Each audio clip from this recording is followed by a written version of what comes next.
பெண்களுக்கு மட்டுமா பொய் வாக்குறுதி கொடுத்து ஏமாத்துறீங்க? அரசு ஊழியர்கள், ஆசிரியர்களை ஏமாத்துறீங்க, விவசாயிகளை ஏமாத்துறீங்க, பரந்தூர்ல பாதிப்பே வராதுன்னு சொல்லி ஏமாத்துறீங்க, மீனவர்களை ஏமாத்துறீங்க, போதைப் பொருள் கலாச்சாரத்தை ஒழிக்காம ஏமாத்துறீங்க. ஐயோ ஐயோ, very very first uncle, very very first.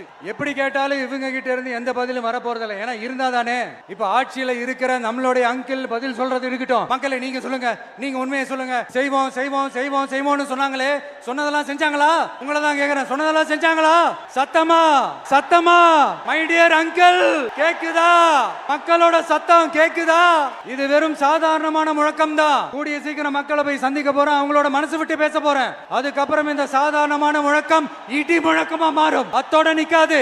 அந்த இடி முழக்கம் தமிழ்நாட்டோட போர் முழக்கமா மாறும். அந்த போர் முழக்கம் உங்களை ஒரு நிமிஷம் கூட தூங்க விடாது. நடக்குதா இல்லையான்னு பாருங்க. என்னடா இவன் இவ்வளவு ஸ்ட்ராங்கா சொல்றானேன்னு பாக்குறீங்களா? எல்லாரும் கட்சி ஆரம்பிச்சதுக்கு அப்புறம் தான் ஒவ்வொரு வீட்டுக்குள்ளேயும் போறதுக்கு ட்ரை பண்ணுவாங்க.